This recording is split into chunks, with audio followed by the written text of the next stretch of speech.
I'm Lisa Taylor, president of Challenge Factory. Hidden Talent is a Challenge Factory podcast. Challenge Factory is grateful for the support of Veterans Affairs Canada through the Veteran and Family Wellbeing Fund.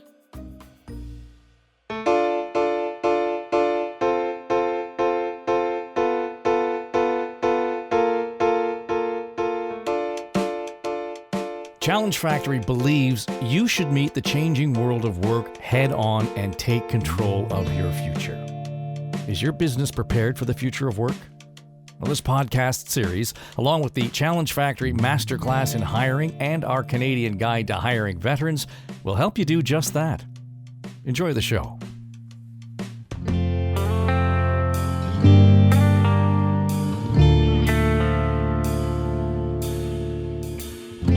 In this episode of Hidden Talent, we address the most important part of the hiring process, establishing trust.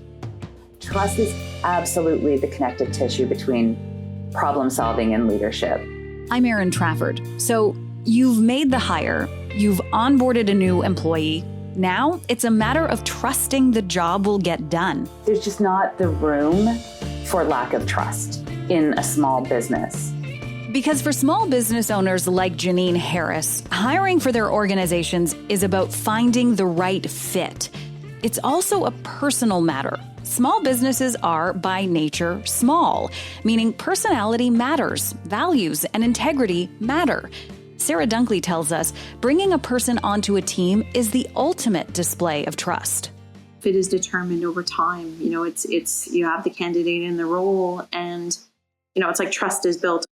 Sarah owns and operates 2 businesses in Ontario. She says she makes a good effort to establish that trust right from the first interview in every hiring situation, not just with veterans. The interviews that I'm enjoying the most are, I'm going to have my 5 or 6 questions that I've written down that I'm going to ask. And I've gone through the resume and I've got some of the key items that I'm going to ask for.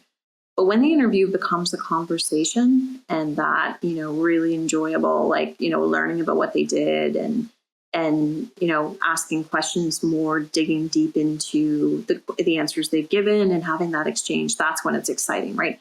That's when I know I have a candidate that I'm more interested in taking to the next level. And that next level might be meeting the rest of the team, being introduced to bigger projects or responsibilities over time.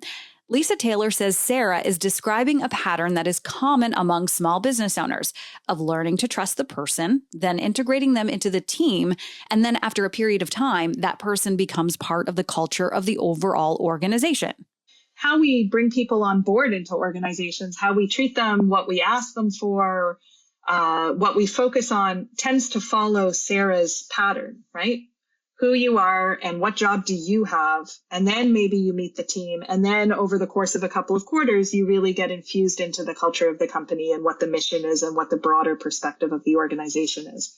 But again, if we look at this through the lens of this podcast, uncovering hidden talent in the veteran community, for a veteran, trust is very closely associated to their understanding of team. In the military, you would trust your team leaders to surround you with equal people with the same drive. This is our mission. This is what we're going to do. For Chris, it's the team, it's the culture, it's the mission that they're serving for. So it's the broader purpose of the work that actually made them enjoy the work.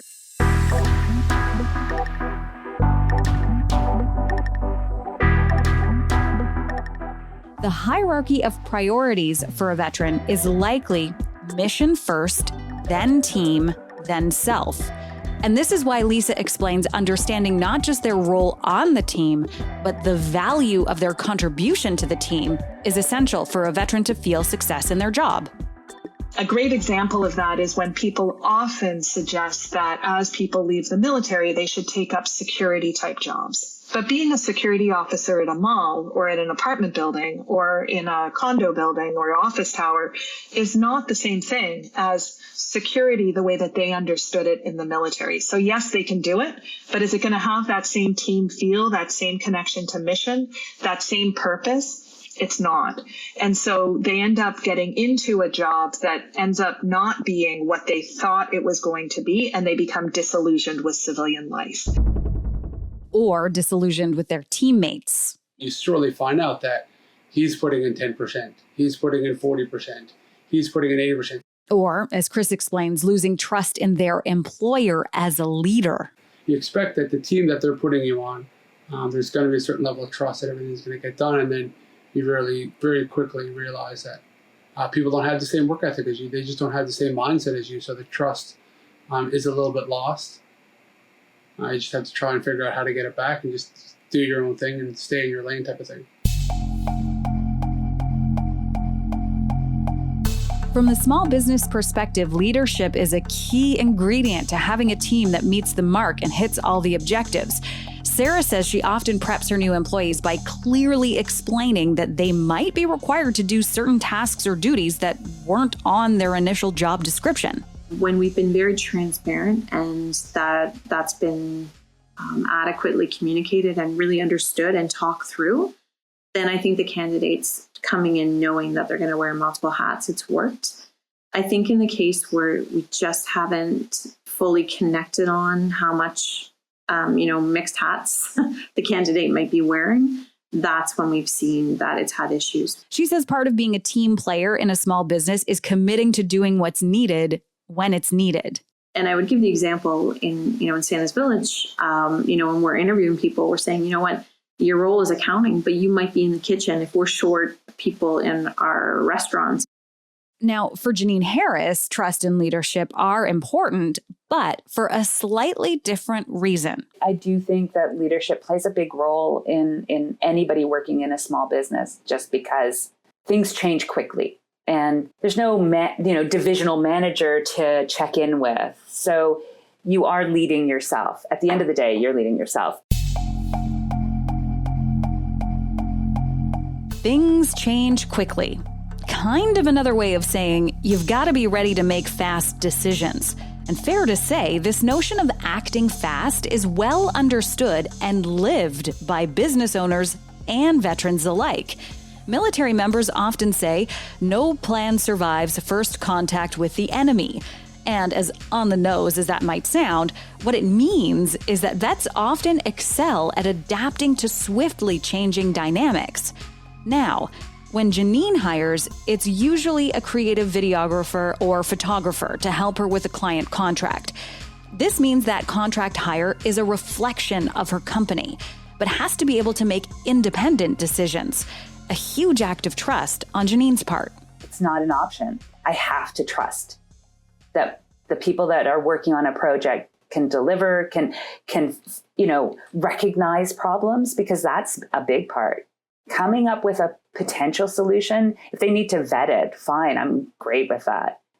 But I also hope that I empower people to make decisions on their own to find a solution. Which again comes down to clearly articulating expectations. Chris says the difference between feeling success and feeling adrift, or worse yet, like a failure, can be as simple as checking in with people regularly to make sure expectations are lined up. I think the biggest thing for this would be communication with that individual person. We are taught to be quiet professionals. So we just go about our job. Okay, this is what I need to do. I come in every day, I do it. Whether I get a pat on the back or a stern talking to, we're still just going to show up and do the job. Which brings up this whole notion of performance reviews. Lisa says small businesses don't often have a formal review process. It can feel a bit unstructured and perhaps even arbitrary, which, as we've been learning, is the antithesis of military life. So to feel like they're doing a good job, not only does a veteran want to understand the vision for their role, but also how they can be the best at that role. They want to ace the review process. The disconnect with performance reviews is, first of all, veterans who haven't been in civilian employment may not know what it means. They may not know what to expect. And they may find the lack of clarity of, well, what am I being evaluated against, to be really disconcerting. How can I ace this? They want to do a great job. How can I ace this if I don't actually know what you expect from me? And so all of that process needs to be considered.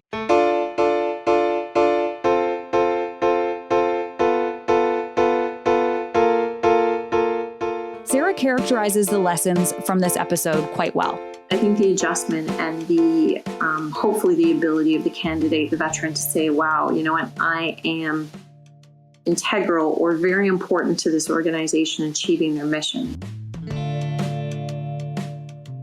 Identity, confidence, trust, performance, essentially everything we've been discussing throughout this show. The language, the nuances in education and experience, the concept of self within the broader scope of an organization, the commitment to team and mission, when really employers and veterans all seem to want the same thing, to do great work that achieves a common goal. So in our next episode of Hidden Talent, we're going to look up and ahead at the improvements and shifts our interview subjects would love to see.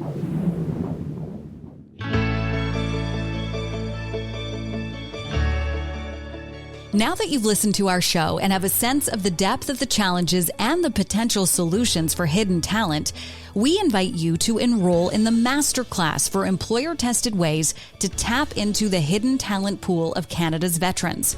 Find out more and sign up by visiting centerforcareerinnovation.ca at the link in the show notes.